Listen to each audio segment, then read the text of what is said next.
ఈ దిగువ వివరాల నుండి నిధుల ప్రవాహ నివేదికను తయారు చేయండి. ఇచ్చినటువంటి వివరాలు ఏంటంటే జనవరి 1 డిసెంబర్ 31. ఎప్పుడైనా సరే నిధుల ప్రవాహ నివేదికను తయారు చేయాలంటే మనకి 2 కాలాలు ఉంటాయి. 2 కాలాల మధ్య ఆస్తి అప్పుల పట్టీలో ఉన్నటువంటి నిధులలో వచ్చినటువంటి మార్పును తెలియజేసేదాన్ని మనం నిధుల ప్రవాహ నివేదికని పిలవడం జరుగుతుంది.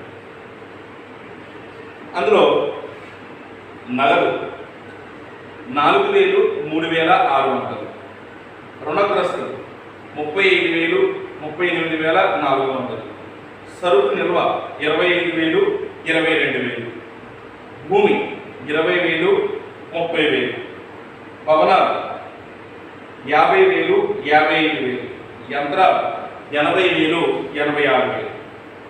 ఇవి ఆస్తులు. ఇకపోతే అప్పులు రుణదాతలు 36,000 41,000, భార్య నుండి అప్పు 20,000. అంటే ప్రారంభంలో ఏమీ లేదు, డిసెంబర్ 31 నాడు మాత్రం 20,000 ఉంది. తర్వాత బ్యాంకు రుణం 30,000 25,000, మూలధనం 1,48,000 1,49,000. ఇవి మనకి ఇచ్చినటువంటి వివరాలు. ఇకపోతే ఈ సంవత్సరం జరిగినటువంటి అదనపు సమాచారం అంటే మార్పులు ఏమైనా జరిగాయి అంటే ఆ మార్పులు ఏవో కొంచెం చెప్పి చూద్దాం. ఏంటవి? సంవత్సరంలో యజమాని తన యొక్క సొంత వినియోగం కోసం 26,000 రూపాయలని వాడుకోవడం జరిగింది. యంత్రాల మీద తరుగుదలని ఏర్పాటు జనవరి 1వ తేదీన 27,000 రూపాయలు ఉండగా డిసెంబర్ 31న 36,000 రూపాయలు ఉంది. ఇది లెక్క. ఇప్పుడు మనం నిధుల ప్రవాహ నివేదికని తయారు చేయవచ్చు. ఫస్ట్ ఏం చేయాలంటే నిధుల ప్రవాహ నివేదికను తయారు చేయడానికి అసలు ఇచ్చినటువంటి లెక్కలో ప్రస్తుత ఆస్తులు ప్రస్తుతేతర ఆస్తులు అంటే ప్రస్తుత అంశాలు ప్రస్తుతేతర అంశాలు రెండాటిగా విభజించుకోవాలి. ఆస్తులు మనకి 2 రకాలుగా ఉంటాయి. ప్రస్తుత ఆస్తులు, స్థిరాస్తులు. అదేవిధంగా అప్పులు కూడా 2 రకాలుగా ఉంటాయి. ప్రస్తుత అప్పులు, దీర్ఘకాలిక అప్పులు. ఇప్పుడు ఇందులో ప్రస్తుత ఆస్తుల్ని ప్రస్తుత అప్పుల్ని మనం విభజన చేద్దాం. ఇచ్చినటువంటి లెక్కలో ప్రస్తుత ఆస్తులు ఏంటంటే నగదు, రుణగ్రస్తులు, సరుకు నిల్వ. ఈ 3 కూడా మనకి ప్రస్తుత ఆస్తులు అవుతాయి. తర్వాత రుణదాతలు ప్రస్తుత అప్పులు అవుతుంది. ఎప్పుడైనా సరే నిధుల ప్రవాహ నివేదికను తయారు చేయాలి అంటే మొట్టమొదటి తయారు చేయవలసింది ఏంటంటే నిర్వహణ మూలధనంలో మార్పును చూపే నివేదికని తయారు చేసుకోవాలి. అసలు నిర్వహణ మూలధనం అంటే ఏంటి? ప్రస్తుత ఆస్తులలోంచి ప్రస్తుత అప్పులు తీసివేసినట్లయితే దానిని మనం నిర్వహణ మూలధనం అని చెప్పడం జరుగుతుంది. ఈ నిర్వహణ మూలధనంలో వచ్చినటువంటి మార్పుల ఆధారంగా మనకి సంస్థలోనికి నిధులు వచ్చాయా లేకపోతే సంస్థ నుండి నిధులు పోయాయా అన్న విషయం తెలుసు. అయితే ఫస్ట్ మనం ఏం చేయాలన్నమాట, నిర్వహణ మూలధనంలో మార్పులను చూపే నివేదికని తయారు చేయాలి. సో నిర్వహణ మూలధనంలో మార్పులను చూపే నివేదికను తయారు చేయడానికి ఫస్ట్ మనం తయారు చేస్తుంది స్టేట్మెంట్ ఏంటంటే అంటే ఆ ప్రొఫార్మా ఈ రకంగా ఉంటుంది.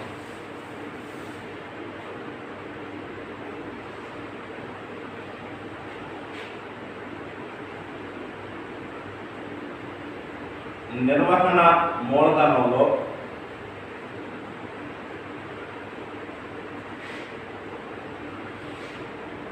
మార్పులు చూపే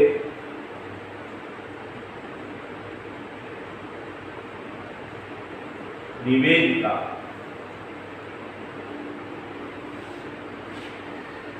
వివరాలు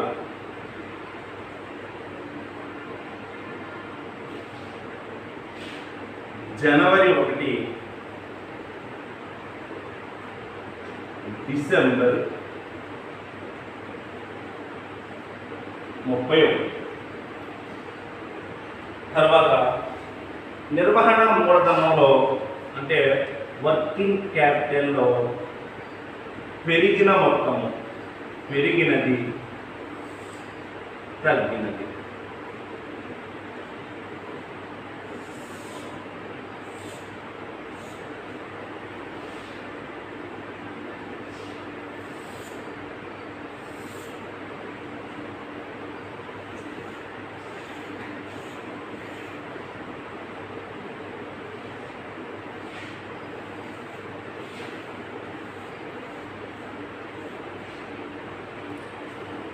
చూడండి, ఫస్ట్ ఏంటంటే మనకి ప్రస్తుత ఆస్తులు.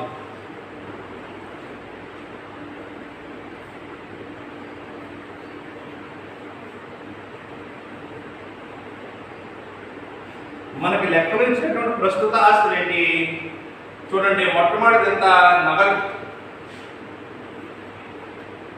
మొట్టమొదటిది ఏంటండి? నగదు. నగదు ప్రారంభంలో ఎంత ఉంది? 4,000. చివరిలో ఎంత ఉంది? 36,000.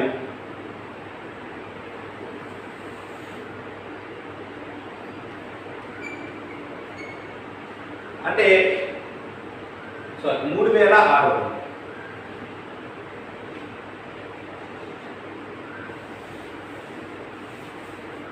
3,600 పెరిగిందా తగ్గిందా? 4,000 3,600 అయింది కాబట్టి తగ్గింది. ఎంత తగ్గింది? 400 తగ్గింది. తర్వాత రుణగ్రస్తులు.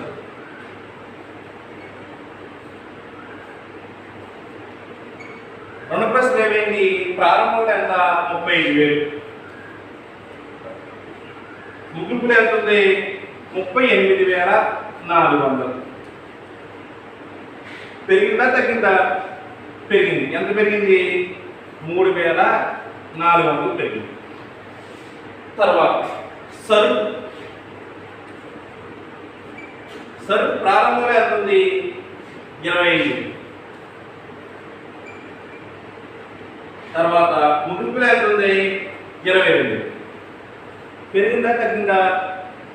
తగ్గింది. ఎంత తగ్గింది? 3,000 రూపాయలు తగ్గింది. ఇంకేమన్నా ఉన్నాయంటే ప్రస్తుత ఆస్తులకి ఇవే ఉన్నాయి. కాబట్టి ప్రస్తుత ఆస్తులు ఏం చేస్తారంటే టోటల్ చేయండి. ఎంత వచ్చింది? 35, 25, 60, 4, 64,000. 6, 4, 10, 1, 4, 12, 2, 14, 1, 6. నిర్వహణ మూలధనం. ప్రస్తుత ఆస్తులు ప్రారంభంలో 64,000 ఉన్నాయి, ముగింపులో కూడా 64,000 ఉన్నాయి. తర్వాత ప్రస్తుత అప్పులు.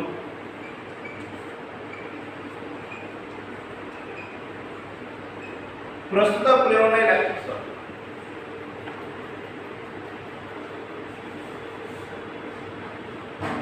ప్రస్తుత అప్పులు ఏమున్నాయి లెక్కలో?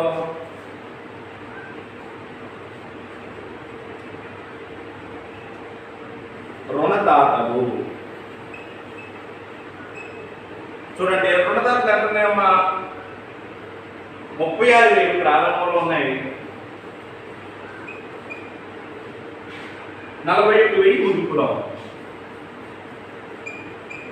చూడండి, రుణదాతలు పెరిగినాయా తగ్గినాయా?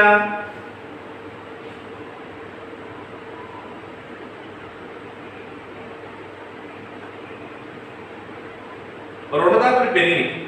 రుణదాతలు పెరిగినాయి అంటే అర్థం ఏంటండి? నిర్వహణ మూలధనం పెరుగుతా తగ్గుతా? నిర్వహణ మూలధనం తగ్గుతుంది. ఎంత? 36, 41 అంటే 5,000.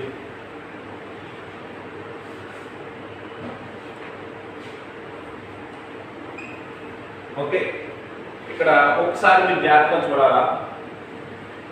అసలు నిర్వహణ మూలధనానికి, ప్రస్తుత ఆస్తులకి, ప్రస్తుత అప్పులకి ఉన్నటువంటి సంబంధం ఏంటి అన్నాం అనుకోండి. Working capital is equal to ప్రస్తుత ఆస్తులు మైనస్ ప్రస్తుత అప్పు. ఇది ఈక్వేషన్. చూడండి, ప్రస్తుత ఆస్తులు పెరిగితే నిర్వహణ మూలధనం పెరుగుతుంది. ప్రస్తుత ఆస్తులు తగ్గితే నిర్వహణ మూలధనం తగ్గుతుంది. ఇక్కడ చూడండి, ప్రస్తుత ఆస్తులు తగ్గాయి, నిర్వహణ మూలధనం తగ్గింది. ప్రస్తుత ఆస్తులు పెరిగాయి, నిర్వహణ మూలధనం పెరిగింది. ప్రస్తుత ఆస్తులు తగ్గాయి, నిర్వహణ మూలధనం తగ్గింది. మరి ప్రస్తుత అప్పులు పెరిగితే నిర్వహణ మూలధనం తగ్గుద్ది. ప్రస్తుత అప్పులు పెరిగితే ఏమవుతుందండి? నిర్వహణ మూలధనం తగ్గుద్ది. ప్రస్తుత అప్పులు తగ్గితే నిర్వహణ మూలధనం పెరుగుద్ది. అంటే నిర్వహణ మూలధనము, ప్రస్తుత ఆస్తులు ఒక రకంగా ఉంటాయి. నిర్వహణ మూలధనానికి ప్రస్తుత అప్పులు రివర్స్లో పనిచేస్తాయి. అంటే ప్రస్తుత అప్పులు పెరిగితే నిర్వహణ మూలధనం తగ్గుతుంది, ప్రస్తుత అప్పులు పెరిగితే నిర్వహణ మూలధనం తగ్గుతుంది. ఇక్కడ మాత్రం కొంచెం జాగ్రత్తగా చూసుకోవాలన్నమాట. ఓకే, ఇది నిర్వహణ మూలధనానికి ప్రస్తుత అప్పులకి ఉన్నటువంటి సంబంధం. ఈసారి ఇంకా ఏమైనా ఉన్నాయంటే లెక్క ఏమీ అయిపోయి కాబట్టి టోటల్ తీస్తే ఏమవుతుంది? ఇదే వస్తుంది, ఒకటే కాబట్టి 36,000, 41,000. ఇప్పుడు రాయండి, నిర్వహణ మూలధనము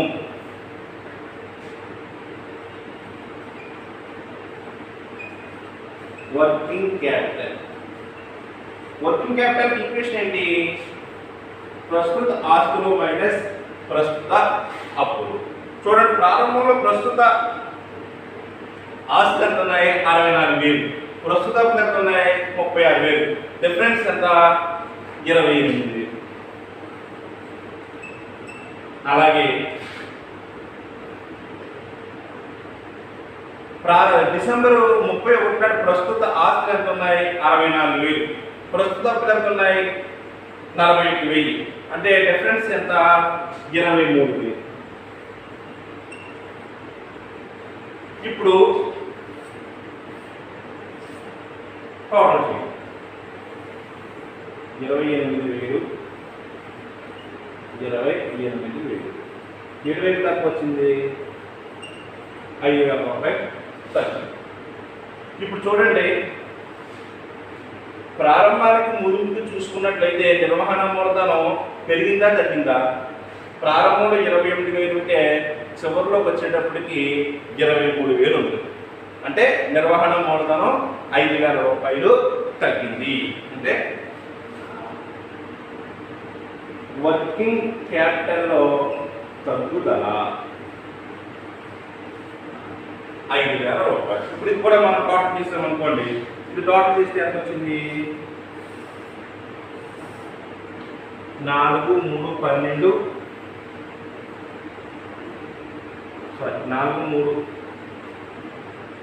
3,400 ప్లస్ 5,000, 8,400. ఇది ఎంత ఉంది? 3,400, 8,400, 5,000.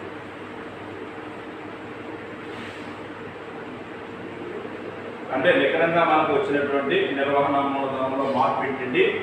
5,000 రూపాయలు తగ్గింది. ఇది ప్రస్తుత ఆస్తులకు సంబంధించినటువంటి అంశం.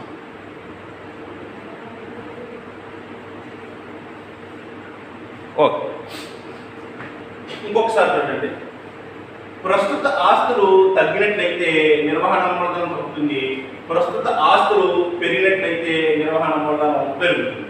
ప్రస్తుత అప్పులు తగ్గినట్లయితే నిర్వహణ మూలధనం పెరుగుతుంది, ప్రస్తుత అప్పులు పెరిగినట్లయితే నిర్వహణ మూలధనం తగ్గుతుంది. సో ఈ రకంగా మనం నిర్వహణ మూలధనంలో మార్పులు చూపి నివేదికని తయారు చేస్తాం. నిర్వహణ మూలధనంలో మార్పులు చూపి నివేదిక తయారైపోతే లెక్కలో ఇచ్చినటువంటి ప్రస్తుత ఆస్తులు, ప్రస్తుత అప్పులు మొత్తం అన్ని కూడా సర్దుబాటు చేసేసినట్టే. ఈసారి ఏం చేయాలంటే స్థిరాస్తులలో మార్పులు ఏమైనా వచ్చేమో చూడాలి. సాధారణంగా ఏ విధమైనటువంటి సర్దుబాటు చెప్పకపోతే స్థిరాస్తులలో పెరిగినటువంటి పెరుగుదలని అదనంగా కొన్నట్టుగాను, స్థిరాస్తులలో తగ్గినటువంటి మొత్తాన్ని అమ్మినట్లుగాను భావించాలి. అలాగే దీర్ఘకాలిక అప్పులలో పెరుగుదలను మనకి ఆధారంగా అంటే మూలాధారంగా వచ్చినట్టు దీర్ఘకాలిక అప్పులలో తగ్గుదల నిధులు మన దగ్గర నుంచి పోయినట్లుగా భావించడం జరుగుతుంది. ఇప్పుడు చూడండి, తర్వాత మనం ఏం చేద్దామంటే స్థిరాస్తులకు సంబంధించి ఏమైనా మార్పులు ఉన్నాయేమో చూద్దాం. లెక్క స్థిరాస్తులు ఏమున్నాయి మనకి ఇచ్చినటువంటి లెక్కలో మొట్టమొదటిది భూమి ఎంత ఉంది? 20,000. ప్రారంభంలో 20,000 ఉంది, ముగింపులో 30,000 ఉంది. అంటే దాని అర్థం ఏంటి? భూమికి సంబంధించి ఏ విధమైనటువంటి సర్దుబాటు ఇవ్వలేదు కాబట్టి ఆ అదనంగా ఉన్నటువంటి భూమిని కొన్నట్టుగా భావిస్తాం. తర్వాత ఏముంది? భవనాలు ప్రారంభంలో ఎంత ఉన్నాయి? 50,000, ముగింపులో ఎంత ఉన్నది? 55,000. సో భవనాలకు సంబంధించి కూడా ఏ విధమైనటువంటి సర్దుబాటు ఇవ్వలేదు కాబట్టి మనం ఆ పెరిగినటువంటి మొత్తాన్ని ఏం చేస్తాం? అదనంగా కొన్నట్టుగా భావిస్తాం. తర్వాత యంత్రాలు ప్రారంభంలో ఎంత ఉన్నాయి? 80,000, ముగింపులో ఎంత ఉన్నాయి? 86,000 ఉన్నాయి. అయితే యంత్రాలకు సంబంధించి ఏం చేశారంటే ఒక సర్దుబాటు ఇచ్చారు. ఏంటది? యంత్రాల మీద తరుగుదల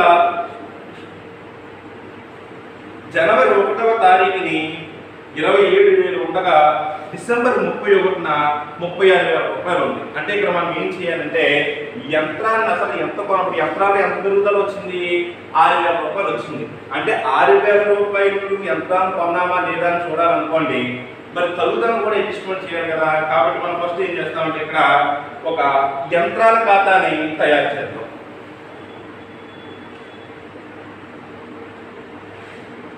సో యంత్రాల ఖాతాని మనం తరుగుదల ఏర్పాటు ఖాతాని కూడా రెండింటిని చేయొచ్చు. ముందు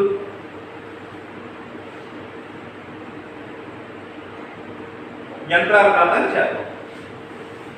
సో నెక్స్ట్ ఇది చూసుకోండి, నిర్వహణ మూలధనంలో తగ్గుదల 5,000 రూపాయలు. మనం లాస్ట్లో మళ్ళీ ఏం చెప్తే నిధుల ప్రవాహ నివేదికను తయారు చేసేటప్పుడు మనకి ఈ వివరాలు అన్నీ కావాలా.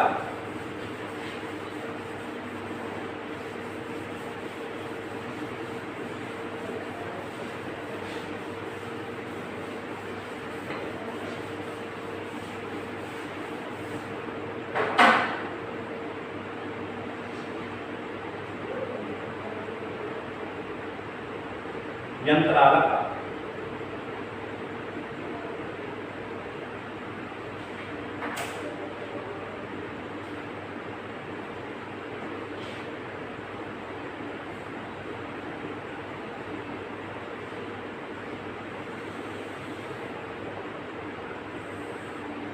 తర్వాత తరుగుదల ఏర్పాటు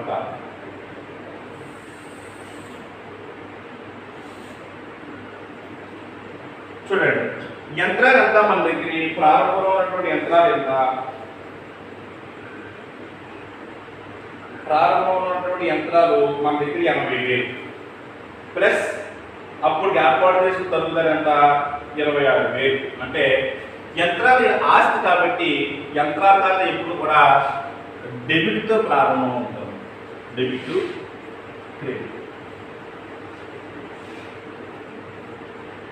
టూ తెచ్చిన నిల్వ. కొన్న ఖరీదు ప్రకారం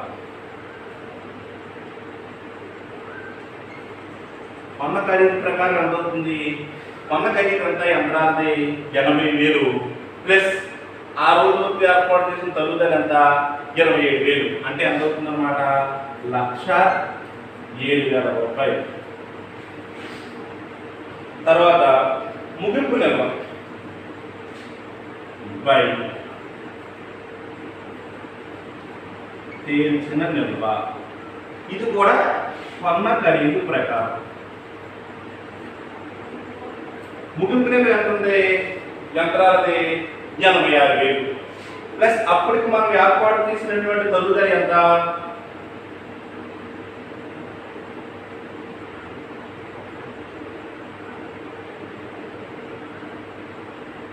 అప్పటికి ఏర్పాటు చేసినటువంటి తరుగుదల 36,000. అంటే 86,000 36,000 మొత్తం 0,0,0,02 1,22,000. సో 1,22,000. 1,22,000. ఇది అమౌంట్ ఎక్కువగా ఉంది కాబట్టి అదే వేసుకుంటాం. 1,22,000. ఇక్కడ చూడండి, యాక్చువల్గా మన దగ్గర తరుగుదలతో కలిపి యంత్రాలు ముగింపులు ఎంత ఉన్నాయి? 1,22,000 ఉన్నాయి. తరుగుదలతో కలిపి యంత్రాలు మన దగ్గర ప్రారంభంలో ఎంత ఉన్నాయి?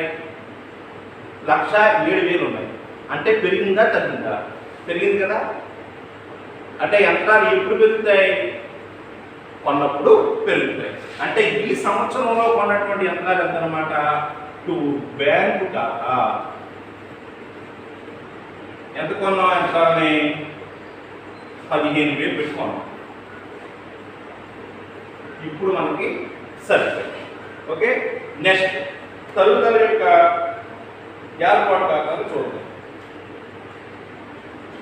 తరుగుదల ఏర్పాటు ఖాతా ఇది ప్రొవిజన్స్ కాబట్టి ఎప్పుడు కూడా ఏం చేస్తుందంటే క్రెడిట్ నెంబర్ చూపిస్తూ ఉంటాం.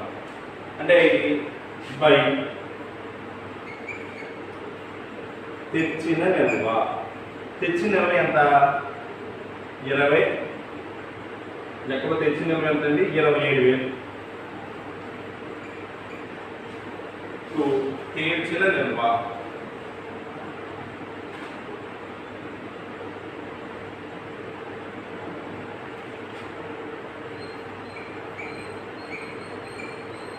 తెచ్చిన నిల్వ ఎంత? 36,000. యంత్రాలు తరుగుదల ఏర్పాటు ఖాతా ప్రారంభంలో ఎంత ఉంది? 27,000 ఉంది. ముగింపులో ఎంత వచ్చింది? 36,000 అయింది. అంటే పెరిగిందా తగ్గిందా? పెరిగింది. ఎంత పెరిగింది? 9,000 పెరుగుతుందా? 9,000. ఈ 9,000 ఏంటన్నమాట? బై తరుగుదల. తరుగుదల ఏర్పాటు చేస్తే బట్టి ఏంటంటే తరుగుదల ఖాతా డెటార్ టు యంత్రాల ఖాతా కాబట్టి బై తరుగుదల ఖాతా. ఇది ఎక్కడ తీసుకుంటాము? లాభ నష్టాల ఖాతా. అంటే యంత్రాలకు సంబంధించినటువంటి సర్దుబాటుని చేసాం. ఒకసారి చూడండి, ఇది బండి లెక్కలో స్థిరాస్తులలో కనుక ఏవైనా మార్పులు వచ్చినట్టయితే మొట్టమొదటి మనం ఏం చేయాలంటే సర్దుబాటు ఏమన్నా ఉన్నదా లేదా అని చూడాలి.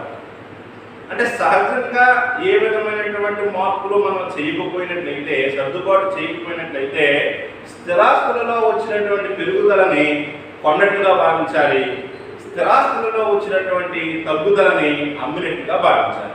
ఇక్కడ ఏమైంది? లెక్కలో యంత్రాలు ప్రారంభంలో 80,000 ఉన్నాయి, ముగింపులో 86,000 ఉన్నాయి. అంటే సర్దుబాటు ఏమీ లేవనుకోండి, 6,000 రూపాయలు కొన్నట్టుగా మనం భావించేస్తాం. కానీ ఇక్కడ ఏమంటున్నాడు? తరుగుదల ఏర్పాటు కూడా ఉందట. మరి తరుగుదల ఏర్పాటు సమానంగా ఉన్నదనుకోండి, అప్పుడు పెరిగితే కొన్నట్టుగా భావించవచ్చు, తగ్గితే అమ్మినట్టుగా భావించవచ్చు. ఇక్కడ తరుగుదల కూడా సమానంగా లేదు. ఏర్పాటు ప్రారంభంలో 27,000 ఉంది, ముగింపులో 36,000 ఉంది. ఎప్పుడైనా సరే ఇలాంటి లెక్క చేసేటప్పుడు తీసుకుంటే 2 నిల్వలో ఒకటే తీసుకోవాలి. అంటే సాధారణంగా మనం ఏం చేస్తామంటే యంత్రాల ఖాతాను తయారు చేసేటప్పుడు కొన్న ఖరీదుని తీసేసుకుంటాం. అంటే తరుగుదలతో సంబంధం లేకుండా కొన్న ఖరీదు ఎంత? 80,000 అసలు. అంటే 80,000 ఇప్పుడున్న విలువ, ఏర్పాటు చేసిన తరుగుదల 27,000, అంటే మొత్తం 1,07,000. అలాగే ముగింపు ఎంత? ఏర్పాటు చేసిన తరుగుదల 36,000, ఈ వేళకు ఉన్నటువంటి నిల్వ 86,000, అంటే 1,22,000. సో 1,07,000 రూపాయలు ఉన్నటువంటి యంత్రాలు 1,22,000 రూపాయలు ఇప్పుడు అవుతాయి, 15,000 రూపాయలు కొంటే అవుతాయి. తర్వాత తరుగుదల ఏర్పాటు ఖాతా. ఇప్పుడు తరుగుదల ఏర్పాటు అన్నది ప్రతి సంవత్సరం కూడా మనం తరుగుదలను అలాగా పెంచుకుంటూ పోవడం వల్ల అది పెరుగుతూ ఉంటుంది. ఇప్పుడు చూడండి, ప్రారంభంలో మనకు తరుగుదల ఎంత ఉందంటే ఏర్పాటు చేసింది 27,000 ఉంది, ముగింపులో ఎంత ఉంది? 36,000 ఉంది. అంటే ప్రారంభంలో ఉన్నటువంటి ఏర్పాటు ముగింపు వచ్చేటప్పుడు ఏమైంది? 9,000 రూపాయలు పెరిగింది. అంటే దాని అర్థం ఏంటి? ఈ సంవత్సరం మనం అదనంగా ఏర్పాటు చేసినటువంటి తరుగుదల 9,000 రూపాయలు. ఓకే, నెక్స్ట్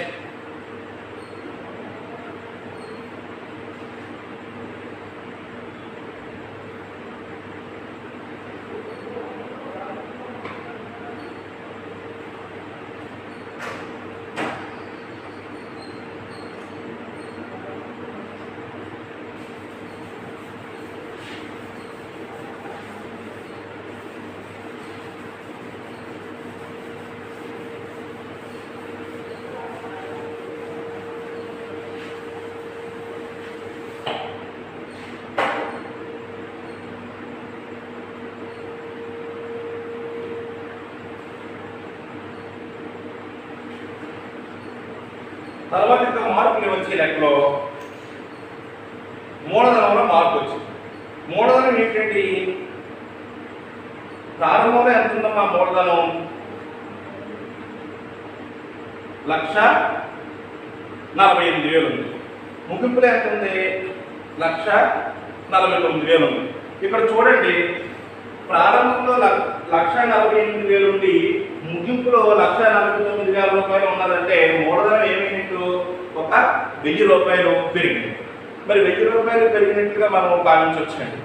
ఏ రకంగా చెప్తాం, మూలధనానికి సంబంధించి ఏ విధమైనటువంటి సర్దుబాట్లు ఇవ్వకపోయినట్లయితే,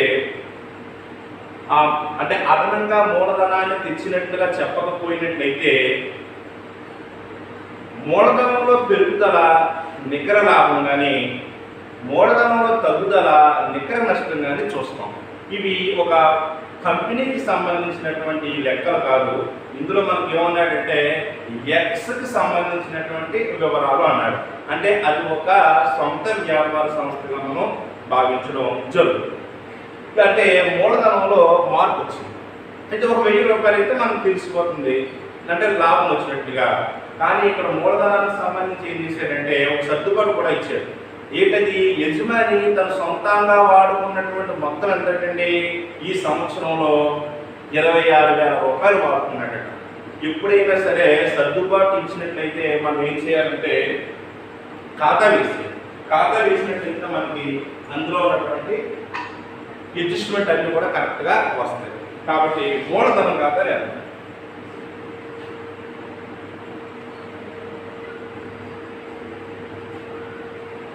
మూలధనం ఖాతా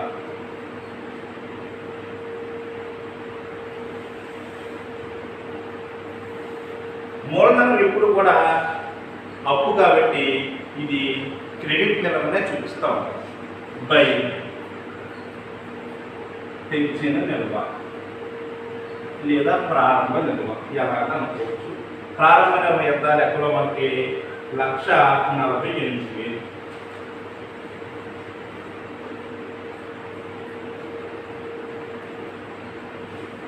తర్వాత ముగింపు నిల్వ ఎంత 2. తెలిసిన నిల్వ 1,49,000. తర్వాత సొంతంగా వాడుకున్నటువంటి సొంత వాడకాలు వాడుకుంటే పొద్దు ఏంటండి, సొంత వాడకాల ఖాతా డేటాతో మూలధనం ఖాతా సొంత వాడకాలు వాడుకుంటే సొంత వాడకాల ఖాతా డేటాతో మూలధనం ఖాతా. ఇప్పుడు యజమాని సొంతానికి డబ్బులు వాడుకున్నట్లయితే అతని యొక్క మూలధనం పెరుగుతుందా తగ్గుతుందా? తగ్గుతుంది కదా. సొంత వాడకాలు వాడుకుంటే కొంత ఏంటండి, సొంత వాడకాల ఖాతా డెటార్ నగదు కాదు యాక్చువల్గా. ఆ వాడుకున్నటువంటి సొంత వాడకాలు మనం ఏం చేస్తాం, మూలధనం ఖాతాకి ట్రాన్స్ఫర్ చేసేస్తాం. ఆ రకంగా ఏదైనా ఒక అంశాన్ని ట్రాన్స్ఫర్ చేసినప్పుడు లేదా బదిలీ చేసినప్పుడు అవి రివర్స్ గుర్తుల్లో పనిచేస్తాయి. ఇప్పుడు సొంత వాడకాలని మూలధన ఖాతాకి బదిలీ చేసామనుకోండి, అప్పుడు ఏమవుతుంది, సొంత వాడకాలు తగ్గిపోతాయి, మూలధనం కూడా తగ్గుతుంది. అంటే అప్పుడు మూలధనాన్ని ఏం చేయాలి, డెబిట్ చేయాలి, సొంత వాడకాన్ని క్రెడిట్ చేయాలి. అంటే బద్దు ఏమొస్తుంది, మూలధనం ఖాతా డెటార్ టు సొంత వాడకాల ఖాతా టు సొంత వాడకాలు. జాగ్రత్త, సొంత వాడకాలు తీసుకున్నప్పుడు సొంత వాడకాల ఖాతాని డెబిట్ చేస్తాం. ఆ సొంత వాడకాల ఖాతాని మూలధన ఖాతానికి ట్రాన్స్ఫర్ చేసినప్పుడు దాన్ని రివర్స్ క్రెడిట్ చేస్తాం. అప్పుడు సొంత వాడకాల ఖాతా క్లోజ్. సో సొంత వాడకాల ఖాతా డేటాతో మూలధన ఖాతా ఎంత వాడుకున్నాడు, 26,000 వాడుకున్నాడు. ఇప్పుడు చూడండి, ఇటువైపు ఎక్కువ ఇటువైపు ఎక్కువ ఎంత ఉంది, 1,75,000. జాగ్రత్త చూడండి, మొత్తం మీద మన దగ్గర ఉన్నది 1,49,000, ఆల్రెడీ మనం వాడుకున్నది 26,000. అంటే మొత్తం ఎంత వాడుకోకుండా ఉన్నట్లయితే ఎంత ఉంటుంది మన దగ్గర, 1,75,000 ఉండదు. కానీ అసలు మనం తెచ్చిన ప్రారంభంలో మనం పెట్టింది ఎంత, 1,48,000. ప్రారంభంలో 1,48,000 రూపాయలు ఉన్నటువంటి మూలధనం 1,70,000 అయిందంటే అర్థం ఏంటి? పెరిగినట్ట తగ్గినట్ట? పెరిగింది. మరి ఈ పెరుగుదల ఏ రకంగా భావిస్తాం? సర్దుబాట్లు అన్నీ చేసిన తర్వాత మూలధనం ఖాతాలో వచ్చినటువంటి పెరుగుదల నికర లాభంగాను, మూలధనం ఖాతాలో వచ్చినటువంటి తగ్గుదల నికర నష్టంగాను భావించాలి. అంటే బై లాభ నష్టాల ఖాతా అంటే బై నికర లాభము.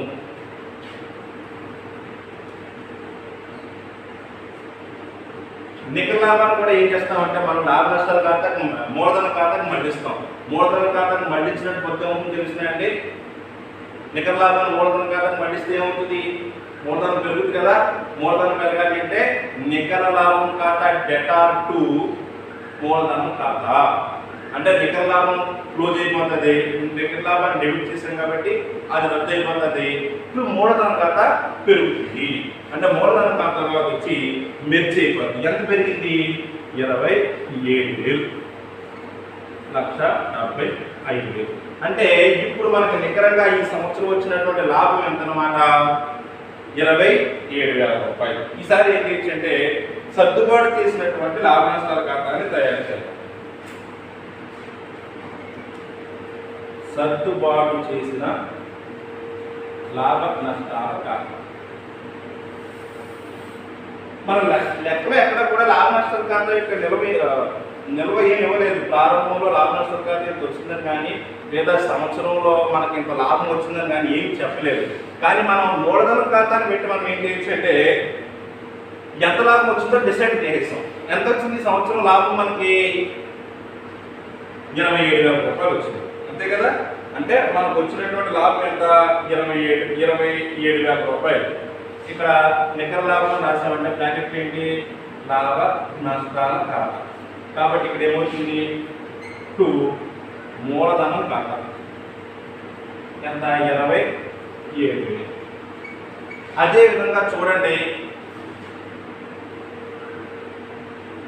తరుగుదల ఏర్పాటు ఖాతాలో కూడా మనం రాసాం. తరుగుదల ఏర్పాటు ఖాతాలో ఏమని రాసాం? బై తరుగుదల లాభ నష్టాల ఖాతాను రాసాం. ఎంత రాసాం? 9,000 రూపాయలు రాసాం. కాబట్టి ఇక్కడ ఏమవుతుంది? 2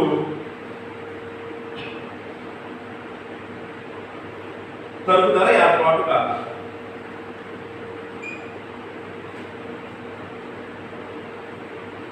తరుగుదల ఏర్పాటు ఖాతా ఎంత? 9. చూడండి, యాక్చువల్గా మనకు వచ్చినటువంటి లాభంలో తరుగుదల కింద 9,000 రూపాయలు తీసేసిన తర్వాత వచ్చిన లాభం ఎంత? 27,000. అంటే మొత్తంగా మనకు వచ్చినటువంటి మొత్తం ఎంత వచ్చినటువంటి లాభం? తరుగుదల ఏర్పాటు అనేటువంటిది సంస్థలోనే ఉండిపోయింది కాబట్టి ఆ లాభంలో ఉన్నటువంటి నిధులు కూడా ఎక్కడ ఉంటాయి? సంస్థలోనే ఉంటాయి. అంటే మొత్తం మనకు వచ్చినటువంటిది ఎంతంటే 36,000 రూపాయలు వచ్చింది. ఈ 36,000 రూపాయలు ఏమని పిలుస్తామంటే కార్యకలాపాల ద్వారా ఉత్పన్నమైన నగదు. అంటే బై వ్యాపార కార్యకలాపాల ద్వారా వచ్చిన నిధులు ఎంత? 36,000. అంటే ఇక్కడికి మొత్తం మనం ఈ సంస్థలో జరిగినటువంటి అన్ని రకాల వ్యవహారాలను కూడా మనం సర్దుబాటు చేసేసాం. ఇంకా ఈసారి ఏం చేయొచ్చు అంటే నిధుల ప్రవాహ నివేదికని తయారు చేయొచ్చు.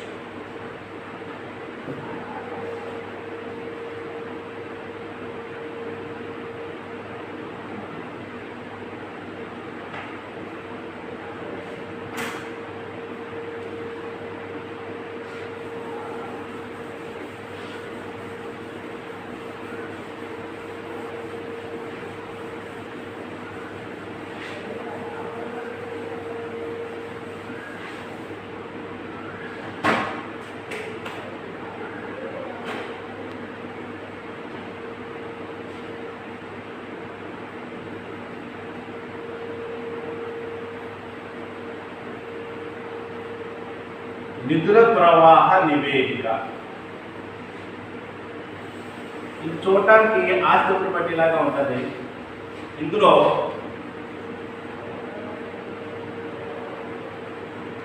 మూలాధారాలు, వినియోగాలు, మూలాధారాలు, వినియోగాలు అనే 2 రకాలుగా మనం విభజన చేస్తాం. అంటే సంస్థలోకి వచ్చినటువంటి నిధులన్నింటినీ కూడా మనం మూలాధారాలు అంటాం. సంస్థలకు పోయినటువంటి నిధులన్నింటినీ కూడా వినియోగం అంటే ఆ వచ్చినటువంటి నిధుల్ని ఏ రకంగా ఖర్చు పెట్టేమో తెలియజేసేది ఆ వినియోగము లేదా అప్లికేషన్స్ అంటారు. దీన్ని రిసోర్సెస్ అంటారు. ఇప్పుడు చూద్దాం. ఇకపోతే ఆస్తి అప్పులు పెట్టి మనం దగ్గర పెట్టుకుని మనం ఏ విధమైనటువంటి మార్పులు రానటువంటిదల్లా ఒకటి మనం ఏర్పాటు చేసుకోవచ్చు. మొట్టమొదటిది ఏంటంటే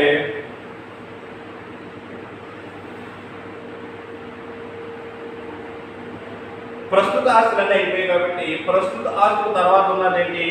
భూమి. భూమి ఏమైంది? భూమి 20,000 నుంచి 30,000 అయింది. భూమి పెరిగిందా తగ్గిందా? పెరిగింది. కాబట్టి దాని అర్థం ఏంటి? భూమి కొనుగోలు. ఎంత కొన్నాం? భూమిని 10,000 రూపాయలు పెట్టుకున్నాం. అలాగే భవనాలు పెరిగాయా తగ్గాయా?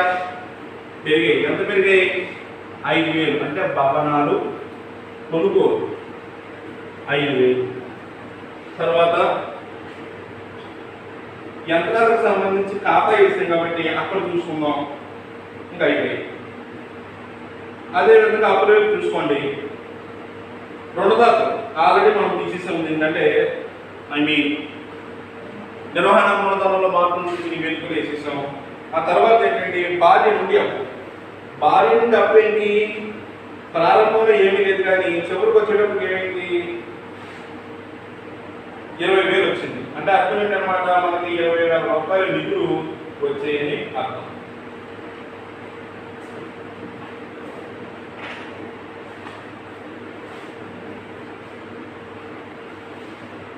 భార్య నుండి వచ్చిన నిధి అంతా 20,000 రూపాయలు.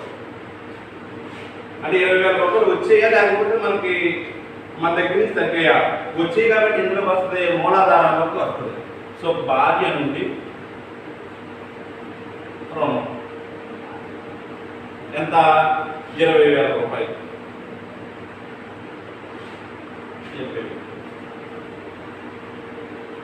తర్వాత బ్యాంకు రుణం. బ్యాంకు రుణం ప్రారంభంగా ఎంత ఉంది మన దగ్గర? 30,000 ఉంది. ముగింపులో ఎంత ఉంది?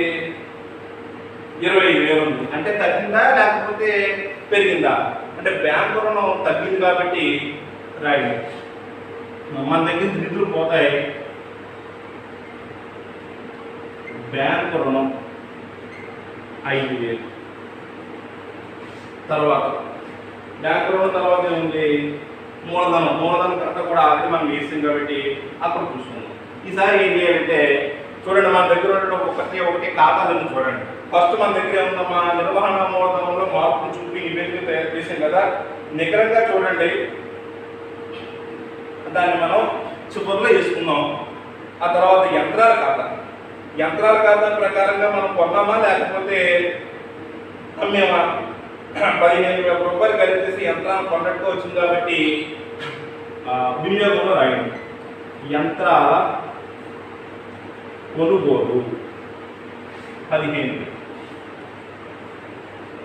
తర్వాత యంత్రాల తర్వాత ఏముందమ్మా మన దగ్గర?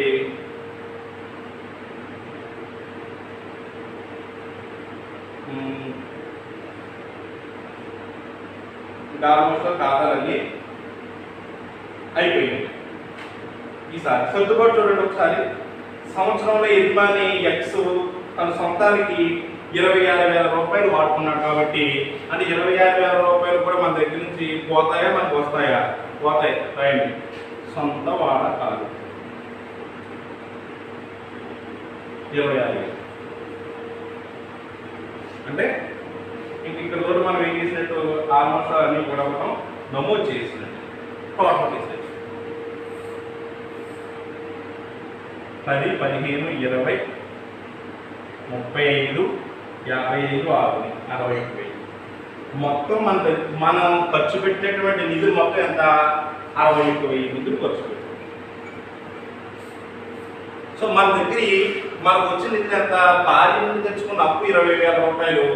తర్వాత కార్యకలాపాల ద్వారా వచ్చిన మొత్తం 36,000. అంటే మొత్తం ఎంత అయింది అక్కడికి? 56,000. తర్వాత నిర్వహణ మూలధనంలో తగ్గుదల.